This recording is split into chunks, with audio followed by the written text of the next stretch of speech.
Now, it probably goes without saying, although I am 1000% going to say it anyway, that you don't get to be a franchise that's made like 13 major motion pictures in 8 separate TV series without a lot of ideas getting batted down in the process. For every like 1 hour of Star Trek there is, there's probably another 5 or 10 of them that have just been deposited into the various bins you have to go past in order to get made. And it also probably goes without saying, and I'm also 1000% going to say it anyway, but you don't get to be a franchise which explores the boundless possibilities of time and space and the universe and the human condition and all of that without, well, people pitching you absolutely everything over the course of about 50 years. Basically, right, the beauty of science fiction is that nothing should ever really be off the table because there's no limit to the human imagination. There's no limit to the bounds you can push of science and space and all of that. So, when you're Star Trek, you can do anything. Now, I don't want this video to come off as ungrateful. When we look at all the Star Trek we have had, we should be very happy and delighted that all this wonderful stuff has come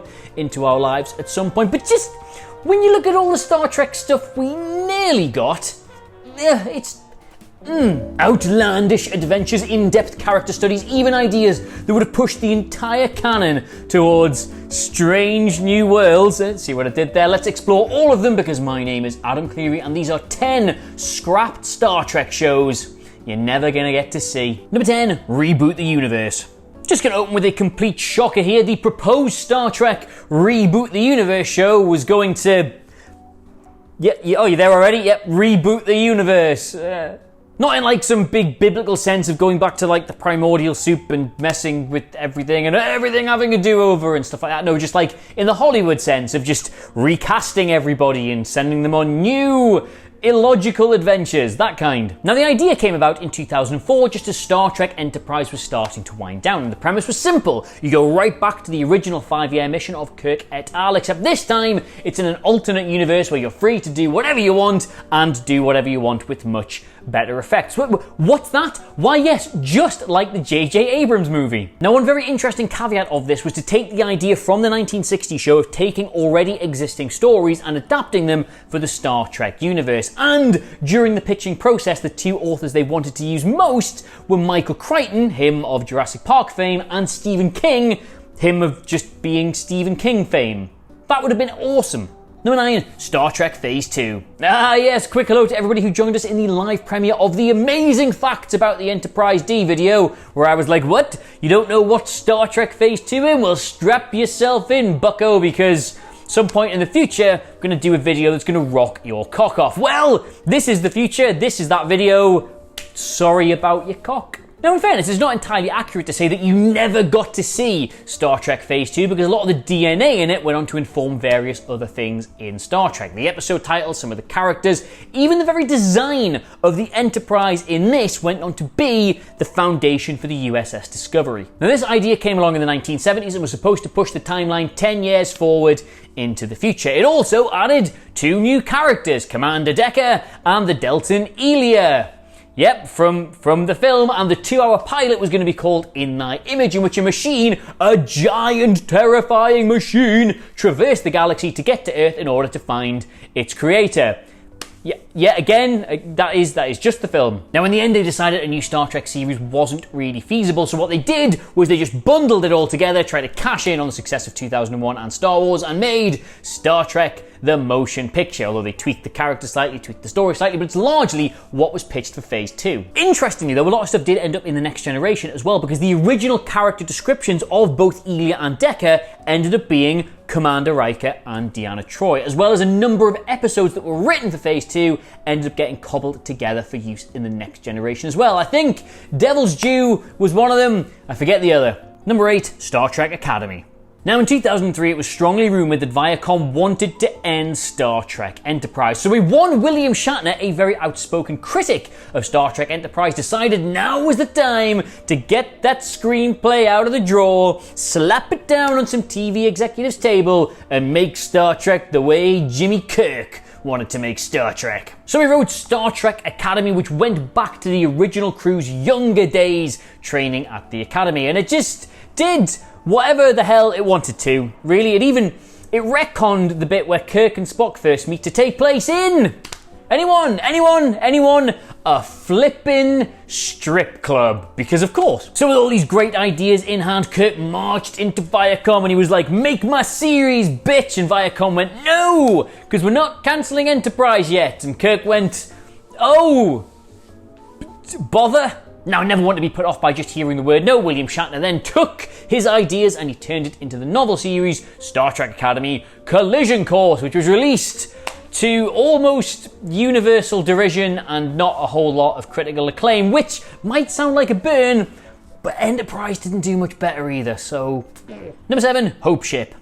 Now, even though Star Trek was a pretty solid success in the 1960s, the American television audience's one true heart did not sing a song of sci-fi, it sang a song of medical drama. Marcus Welby, MD, Medical Center, Dr. Kildare, and other shows I haven't yet Googled were all far more popular in American households than Star Trek. So Gene Roddenberry, the creative genius that he is, thought, wonder if I can get any of that money. Thus, he reasoned he could successfully merge the two, and while writing the second season of Star Trek, he came up with a spin-off idea that would take the Star Trek universe and apply it to how much Americans love medical dramas and create the brand new show, HOPESHIP. Now, what was HOPESHIP? Absolutely none of you are asking. Well, it was just Star Trek, but set in a medical ship. That's literally all it is. There's treatment for it, didn't get very far. The concept for it didn't get very far. But Gene Roddenberry did pitch it, and the one character he had in mind was Dr. Mbenga. You remember him from those 2 episodes he was in. Now, in fairness, some elements of HOPESHIP did eventually make it to Star Trek because they inspired the USS Pasteur and indeed the entire Olympic-class vessel in the finale of The Next Generation. But that is not the HOPESHIP. That was not what HOPESHIP was supposed to be. It was going to be a Star Trek medical drama in space with Dr. Mbenga. Number 6, Star Trek The Beginning.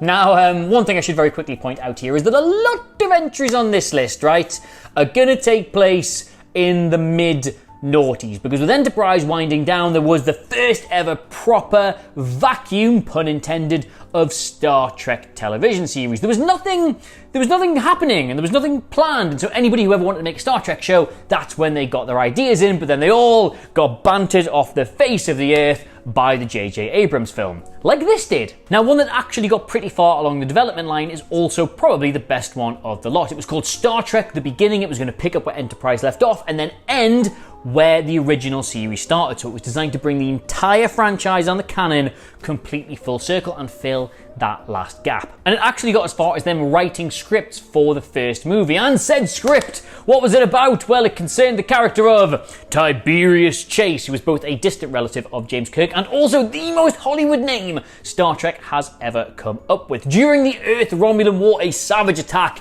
takes place on Earth, and then Tiberius Chase, he's like, well, it might not be Starfleet material, but Romulan killing material. So he steals the USS Spartan and goes on a one-man, plus assembled members of his crew, revenge mission. Ooh. Now, this film was completely written. It was supposed to be part of a trilogy that would wrap everything up nicely. But as tends to happen in major organizations, there was some reshuffling. That's what reshuffling is at the top of Paramount. When the new people came in, they went, let's not do any Star Trek stuff unless something really good comes along. So they put this on the shelf and there it rotted and died. Number 5, Star Trek Excelsior. Now, if any of you saw an appearance I recently made on Trek Central, you will know that I was banging the drum that Star Trek Strange New Worlds is actually the first ever proper Star Trek spin-off. Everything else has been just a new show with new characters with a few tiny recurring elements, but nothing has taken a well-established character and given them their own show. Like, O'Brien wasn't a big deal. On The Next Generation, DS9 is not his show. And it's not like Janeway was ever propping up the bar in Quark, so Voyager's its own thing too. Basically, right, Star Trek has never had a Frasier, and it's never even had a Joey. Following how good its scenes were in The Undiscovered Country and how well received its episode of Voyager was, George Takei himself pitched Paramount the idea of doing Star Trek Excelsior, where they would take the crew of the Excelsior as seen in both those films and that TV episode and give it its own show. Now, Paramount took a long hard look at this idea and said, it could work, but it needs more brand recognition. How about instead of the Excelsior, we put you on the Enterprise B and we bring in your daughter to be a part of the crew? Would that work for you? And George Takei said, well, why, of course it would. I think that's a great idea. And Paramount turned around and went, yeah, we're still not going to do it. And that's as far as it got. They had a couple of meetings, went for a nice dinner, Paramount even seasoned it so it tasted better for them, chewed it a bit, spat it on the floor, and then left without paying their share of the bill. Dicks. Number 4, Star Trek 11.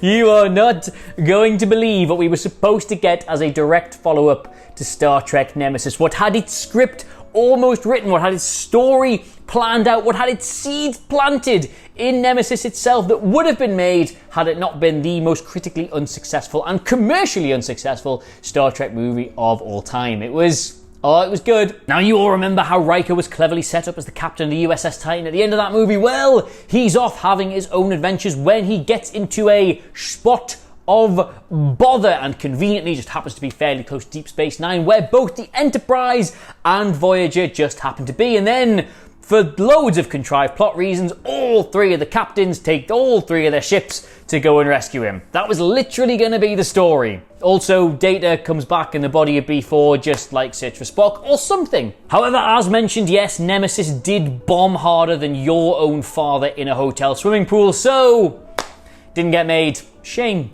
Number 3, Star Trek Federation.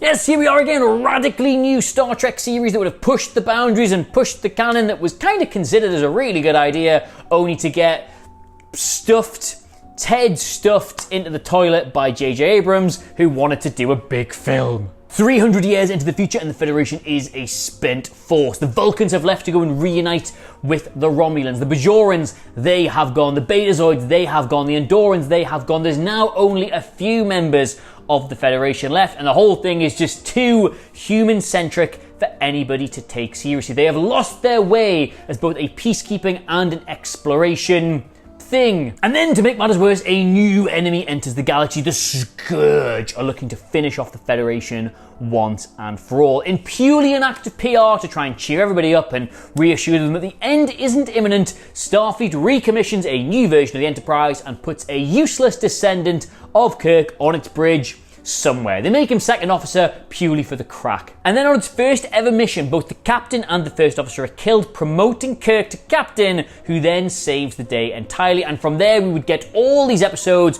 where he was taking the Enterprise around, trying to revitalize the Federation. That was the premise. They did J.J. Abrams instead. Number 2, Star Trek Planet of the Titans. People tend to forget this, but when Star Trek initially aired, nobody really thought it was particularly successful. And then after it finished, they completely reworked how they actually classified ratings and found out that literally millions of people loved this. So Paramount started scrambling around trying to do absolutely anything they could to get some money back for that. They proposed doing Phase 2, which is going to be the new series, and they also proposed doing this movie, Planet of the Titans. And this is the idea that had the most traction, a motion picture that would reunite the original crew of the Enterprise and send them on a new adventure to battle the Signans, this word. They would fight this word and be hurtled back to the very dawn of time through a black hole. Now, there were several rewrites done on this film because apparently a lot of them were hot trash, but the one they settled on was this idea that the crew be faced with the decision sent back to the very dawn of man to either disobey the Prime Directive or stop humanity coming into existence. Effectively, they were going to be made responsible for the creation of man. Thus, they would be the Titans. Clever in a way. And Paramount, as they tend to do, went, actually, no, and then spent a couple more years before deciding again to do a motion picture, which was the motion picture. Number 1, Star Trek The Final Frontier. Yeah, Star Wars, eh? Thinks it's pretty clever, doesn't it? With its critically lauded, expanding, seminal animated series, The Clone Wars. Thinks it's really clever, doesn't it? But it should have been Star Trek that did that first. Should have been them. The premise was quite smart. Much of space has been rendered intraversable, difficult to traverse, owing to weapons just ruining the fabric of space. So, with exploration off the table, Starfleet falls back on its role as intergalactic peacekeepers, much to the chagrin of a one Alexander Chase. They love that name. The war with the Romulans may have cost us our primary means of transportation, but it's cost us our soul too. Writes itself. Starfleet eventually relents to him and allows him to go back to exploring strange new worlds, convinced maybe he can find a solution to all their problems while he's doing it. It got pretty far, there was table reads, they wrote some scripts, they got very experienced Star Trek producers in, there was all this artwork created for it, and then, what do you think I'm going to say here? J.J. Abrams. So there you have it, those are 10 Star Trek show and movie ideas that were pitched and got quite far along the production line, but eventually got scrapped, except not all of them did, because a lot of their stuff got reused in other Star Trek projects, when in a way you did kind of get to see some of them, but not as they were originally intended to be seen. You see why we went with a shorter title. Anyway, thank you so much for watching. Don't forget to like, share, and subscribe. I'm going to presume we premiered this because we tend to do that now. So if we did and you watched it, thank you. That was very kind of you for giving us your time like that. Big appreciate. Don't forget to subscribe to Trek Culture on Twitter, on YouTube, on wherever the hell else it exists. I have been Adam Cleary. Thank you so much for watching. This has been a bad outro. I'll see you soon. Goodbye.